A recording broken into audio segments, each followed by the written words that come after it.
Well, yeah, at this point, I'm not sure. I'm not sure. Highly up to you Oh, how you go about it. yeah. I may just scrap it for the week. I've got a lot going on. As much as I'd hate to do it, I think I'm having too many issues with my setup right now. Although And it I does now have us live again. What? It has just started a live stream. What do you mean? It started a new live stream? It started a new live stream. We're currently live. Did I you don't press know. any buttons? I didn't press anything. I didn't press anything. I closed things, if anything. Well, we're currently live. Um, I. All right. Well, let's. I wonder if it's the same. It has to be the same stream key, I guess. I have Let's try to no get. idea. We'll get through this then. So PSVR 2 misses out on Civ 7 VR. A little bit upsetting, I would say. As a PSVR 2 advocate, I guess I'd be hoping for some sort of update because again, this looked like an awesome feature, and it would be made even better with the PSVR 2. There's there's certain games that don't translate well to VR, and I don't know. Civ 7 VR.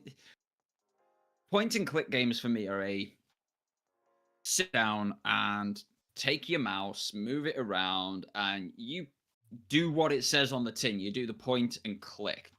Now, don't get me wrong, what they're showing off here looks pretty cool. And I can understand why it's not coming to PSVR 2 if it is the augmented reality version that they're showing off here. But that also then means it's not going to come to things like the Pimax Crystal. It's not going to come to things like other PC VR headsets.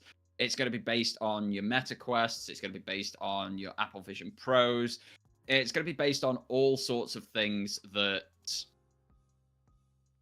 do things that the PSVR 2 can't. Whilst there is pass through for PlayStation VR 2, what there is not is augmented reality. There's not the color pass through like you're seeing in the trailer. There's not the sort of depth of field and ability to see easily what's going on with that pass through. It's all black and white and what have you. So it kind of makes sense with the way they have designed their VR experience. They've designed it for the biggest one on the market, and I think it's PC VR missing out as well, just because of the augmented reality version of it. So we could very well be in a situation where Meta Quest headsets are the only ones getting Civ VR, and honestly, I'm not that bothered personally, and I think most VR users and players would probably say the same, just because we use VR differently to Quest headset users a lot of the time.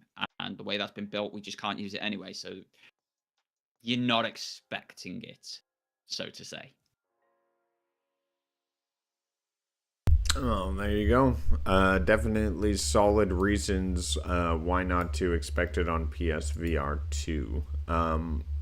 Speaking of PlayStation saying no, they said no to another Resistance game, unfortunately. Insomniac wanted to make one, but PlayStation said no. I think it's kind of crazy. I mean, you have a studio. You kind of, if they're really invested in an idea, they should have probably went behind their pitch. But I'm not there in the pitch meeting. I don't run their business, but they have the reasons they do. Apparently, there was a lack of interest in continuing the franchise, so Sony decided to move on to other things. But they are making Spider-Man, so I will say Spider-Man is huge. So shout out to that. But yeah, would you like to have seen a Resistance 4? Little funny that is the way that happened, but it kind of sucks to see a studio want to do something, then being told no, and then it's good they found success making Spider-Man. I'm kind of in two minds about it. On the one hand, Resistance is one of my favorite PlayStation franchises.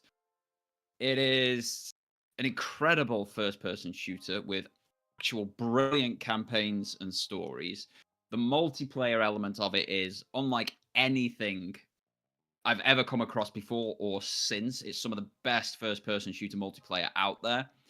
The co-op campaign is better than any other first-person shooter co-op campaign I've come across because it is self-contained. They can tell these amazing stories and just build it out and allow people to play together.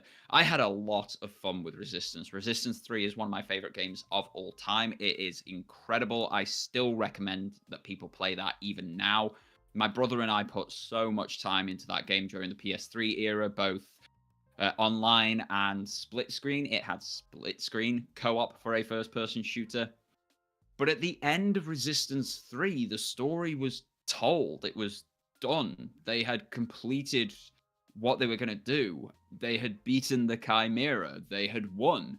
And humanity was going to start regrowing. It was a bit of a similar situation to the Gears of War franchise over on the Xbox side. They beat everybody. They won, and then suddenly we're getting Gears 4 and 5 and Gears E-Day and all this sort of stuff to start it back up again. You didn't actually win, actually, so you've got to go through it all again, and we've undone everything you achieved. It feels a bit hollow, Gears 4 and 5, for me. And I feel like if we'd gone for another Resistance, that would have done the same.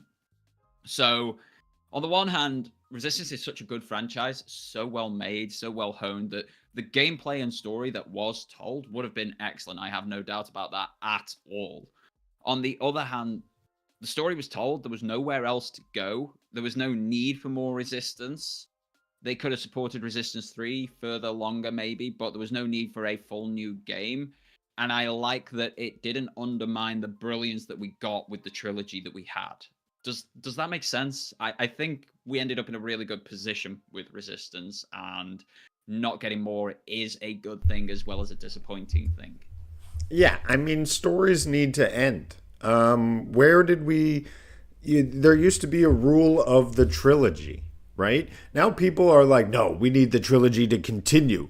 We need 3 parts of the last and I think Hunger Games started that from my memory when they went trilogy, but the last part of the trilogy is actually going to be 3 movies. And I'm like, what? You broke the trilogy rule. Like, end it in a trilogy. It's nice. It tells a story, and that is your story. If you want to bring back Resistance, I think you're going to have a pitch that blows people's minds, and that must not have happened. It would have to be the God of War 2018 sort of thing. Similar sort of feeling. God of War 3 really, it was final. Kratos had a big hole in his chest, was bleeding out. Greece was destroyed. Athena had taken the Blade of Olympus, etc., etc., etc. All terrible things had happened. And that was it. That was the end of the story. We got a prequel after that. Good game. Not superb, but a good game. And I was very, very dubious about 2018 because we'd had such a wonderful ending to the Greek trilogy, or the Greek saga as it became, because the PSP titles was so good as well that they just held up on their own, let alone when held next to the other big boys. So 2018 made me very dubious, but then it came out and they'd obviously gone to Sony with such a pitch that were like, yeah, this is going to work. This is good. The reasoning it's going to happen is fine, is fantastic. We think people are going to really get on board for this. And they fought for it tooth and nail because they truly believed that they had the best possible option by making another God of War game. Given what the Sony leadership are like at that point in history, given what they showed us with other series, if Insomniac had gone with a Resistance pitch that could convince them like the God of War 2018 pitch, I'm quite sure they would have gone with it. I think it would have been the same with Ben Studios in Days Gone 2. If the pitch was so solid, so good, so revolutionary even for the series, that the guys in the boardroom were getting excited, the guys who normally sign the checks and such, who were doing a really good job around that era, I think we'd have got another Resistance. But it was probably just that little bit short, and we want to see what else you can do, because they've had so many Ratchets and Clanks after saving the universe how many times. They obviously go with a really, really good pitch for Ratchet and Clank every time. They just missed the mark on that particular Resistance. I mean, who doesn't love Ratchet and Clank? Am I right? I mean, that last one felt like I was playing a Disney movie. I wonder when their new They are one's going to pretty come darn out. good. Because wasn't that last one, what, 2018? 2021. I don't know time. You really don't know. The world had ended at that point, and time was a bit of a wibbly wobbly, timey wimey thing. Yeah, so they But should yeah, be it was around the 2021, that corner. one. They should be around the corner from a new Ratchet and Clank. If they're making one, yeah, should be one coming up very shortly. Would you buy a PS5 mouse accessory to point and click? We've seen a lot of things with the Switch 2, and their Joy-Cons now having mouse cons. I'm sure that's not going to break easily. And the question here is to you, sir. Would you buy a mouse for your PS5 as an accessory? Definitely if you play BG3 or Civ 7, some games we've talked about this episode, those would apply to it. But how would you feel about it?